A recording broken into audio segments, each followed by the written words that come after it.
প্রিয় দর্শক, আসসালামু আলাইকুম। স্বাগত জানাচ্ছি রয়্যাল বাংলা টিভির সংবাদে। সাথে আছি আমি জাহিদুল ইসলাম রনি। এখন দেখবেন নারায়ণগঞ্জ থেকে প্রতিনিধির পাঠানো ভিডিও চিত্রে রয়্যাল বাংলা টিভির সংবাদ। নারায়ণগঞ্জের ২৫০০-এ ২০১৭ সালে প্রতিষ্ঠিত আলহাজ শাহজালাল মিয়া উচ্চ বিদ্যালয়ে বর্তমানে পাঠদান কার্যক্রমে সুনাম অর্জন করছে। বিদ্যালয়টির মাঠ প্রাঙ্গণে ঘুরে দেখা যায় এক মনোমুগ্ধকর পরিবেশ, যা শিক্ষার্থীদের মানসিক বিকাশে সহায়ক ভূমিকা রাখছে। বিদ্যালয়ের চারপাশে সাজানো রয়েছে সারি সারি ফলজ গাছ, যার মধ্যে রয়েছে পেয়ারা ও আম। প্রতিবছর এই গাছগুলোতে বাম্পার ফলন হয়, যা শিক্ষার্থীরা ভোগ করে থাকে। পরিবেশের ভারসাম্য রক্ষায় এই গাছগুলো গুরুত্বপূর্ণ ভূমিকা পালন করছে। বিদ্যালয়ের স্থাপত্যেও রয়েছে নজরকাড়া সৌন্দর্য। রড সিমেন্ট দিয়ে তৈরি অঁকাবাঁকা ডেকোরেশন রঙের ছোঁয়ায় হয়ে উঠেছে আরও আকর্ষণীয়। প্রকৃতিকে রাঙাতে রয়েছে বিভিন্ন ফুলের গাছ, যা বিদ্যালয় চত্বরে ছড়ায় প্রাণ।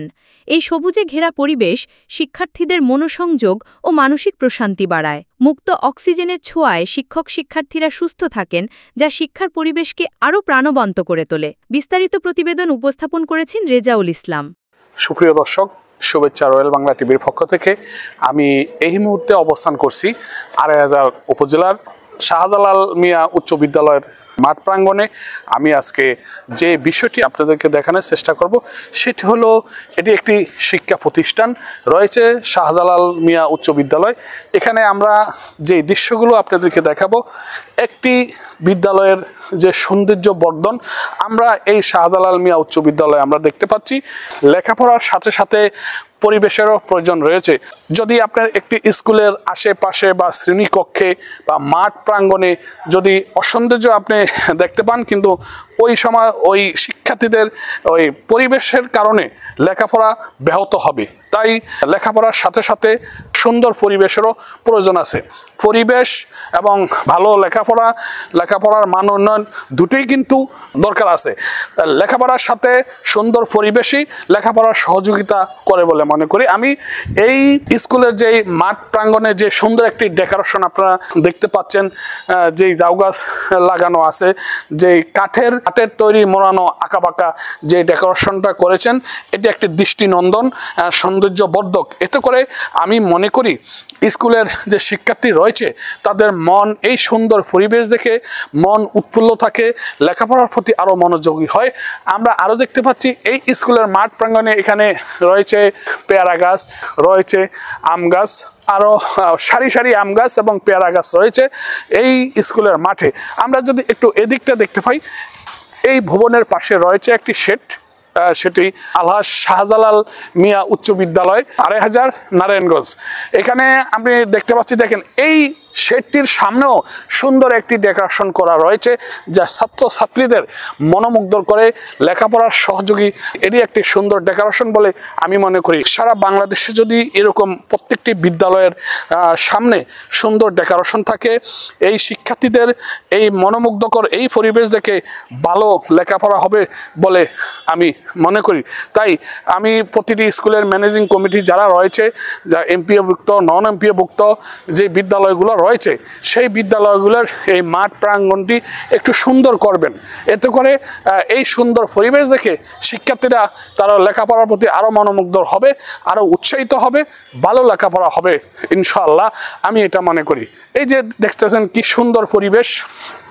আমরা স্কুলের এই শেডটির সামনেও রয়েছে কাঠের তৈরি যে ডেকোরেশনটা রয়েছে, বিভিন্ন ফুল গাছ, অনেক সুন্দর ফুল গাছ রয়েছে। এতে করে খুব ভালো লাগছে। আপনারা এদিক যেমন লক্ষ্য করবেন, এই সাইডটা দেখেন যে কি সুন্দর একটি টিনের শেড রয়েছে। স্কুলের গেটটা কত সুন্দর করেছে। এই যে কত সুন্দর পরিবেশ। এমনই লেখাপড়ার সাথে সাথে সুন্দর পরিবেশ দরকার, তাইলে লেখাপড়ার বাচ্চাদের যে মেধাভিত্তিক যে মেধার বিকাশ ঘটবে বলে মনে করি। সবাই ভালো থাকবেন। যখন ক্লাস 6-এ যেই বাচ্চারা আসে, ওরা কিন্তু একেবারে শিশুই বলতে গেলে। কাজে ওরা যদি একটা সুন্দর পরিবেশ পায়, এবং এই যে 5 বছর আমার এখানে কাটা যাবে, সুন্দর পরিবেশ পায়, সেই সুন্দর পরিবেশটা জন্য তার শিক্ষা প্রতিষ্ঠানের প্রতি আগ্রহ বাড়বে আসার জন্য।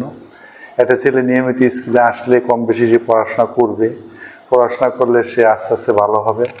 এই যে কাজগুলি, পরিবেশ তাকে আস্তে আস্তে পরিবেশের মধ্যে, কারণ মানুষ কিন্তু ভালো মানুষ তৈরি হয় দুইটা জিনিসের উপরে। একটা হলো হেরিডিটি, আরেকটা হলো এনভায়রনমেন্ট।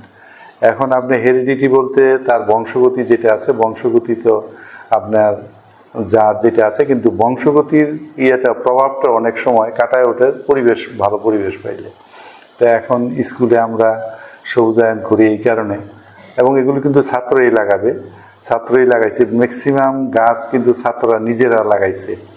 এরা নিজেরা, ওদের আমরা টাকা দিয়েছি, কিনে আনছি গিয়া নার্সারিতে, কিনে আইনা নিজেরা লাগাইছে। এবং এইবার কিন্তু অনেক ফল আমরা, আম আপনারা দেখছেন অনেকগুলো আম গাছ, এই আম গাছের মধ্যে আম্রপালি আছে, বিভিন্ন ধরনের আম আমরা প্রায় অবশ্য বাচ্চারা মাঝে মাঝে ছোট ছোট আম নিজেরা খেয়ে ফেলছি, কিন্তু খাক, তারপরেও প্রায় 2 বস্তার উপরে আম আমরা এই ছোট ছোট চারা গাছের থেকে 2 বস্তার উপরে আম আমরা পারছি। এই যে বাচ্চারা একটা আনন্দ, স্কুলের পাকা আম খাইলাম, স্কুলে পাকা আম গাছের মধ্যে ঝুলছে, ওরা দেখতেছে, আনন্দ করতেছে, এবং খেলার মাঠে বিকালে খেলতে আসে, ওরা কিন্তু এই আম ছিঁড়ে নিয়ে যায় না। একটা আমও কিন্তু বাচ্চারা বড় হওয়ার পরে কোনো ছিঁড়ে নেয়। কিছু আম আমাদের রাত্রে বাজে পোলা বানাইছে, কিছু আম নষ্ট করছে।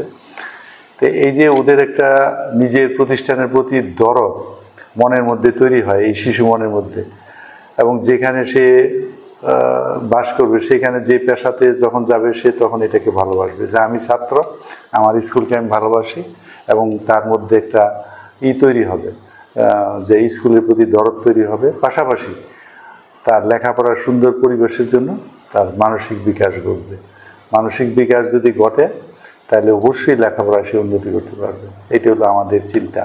খাবারের পরিবেশ যেটা বলছেন, অত্যন্ত একটা ভাইটাল কোশ্চেন এখন, বা এটা একটা বার্নিং ইস্যু। আমরা স্বাস্থ্যসম্মত খাবার খাওয়ার জন্য আমরা গার্জিয়ানও ডাকি, এবং বাচ্চাদেরকে ক্লাসে মোটিভেট করার চেষ্টা করি, তোমরা বাসার থেকে খাবার নিয়ে আসবে, রাস্তার খাবার খাইবে না। তো এটা অনেক বাচ্চা অনেক সময় পারে না, ওরা আনতে পারে না।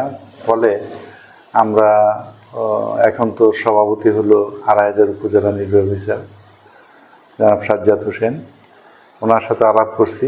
উনি, আমরা একটা ভিতরে একটা ক্যান্টিন খোলার জন্য আমরা চিন্তা ভাবনা করতেছি, এবং 2-1 জনের সাথে আলাপ হয়েছে, ওরা ইন্টারেস্টেড ক্যান্টিন করবে।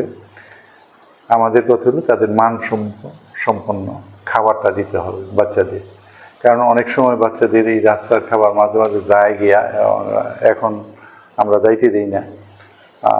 যারা ভিতরে বিক্রি করতে আছে, আমরা অনেকে আসে, কিন্তু আমরা মানসম্পন্ন খাবার যেগুলি মনে করি এগুলোর ভিতরে ঢুকতে দিই। টিফিন পিরিয়ডের ভিতরে ঢুকে ওরা বিক্রি করে, আবার টিফিন শেষ ওরা চলে যায়। তা এখন আমরা ক্যান্টিন করব, যে বলছি যে 30 টাকার মধ্যে তোমরা কী দিতে পারবে। তোরা বলছে স্যার আমরা একটা ডিম আর কিছু খিচুড়ি দিলে খিচুড়ি দিতে পারবো, আবার অন্য দিন একটা ডিম রুটি দিলাম, এইভাবে দিতে পারবে। তা আমরা ওই চিন্তায় আছি যে এটা আমরা করব, এবং সম্ভবত ইউনো মহোদয়ের সাথে আলাপ করে, যেহেতু উনি আমাদের এখন সভাপতি, ওনার সাথে আলাপ করে আমি এই ব্যবস্থাটা আগামী 1 মাসের মধ্যে আমরা নেব।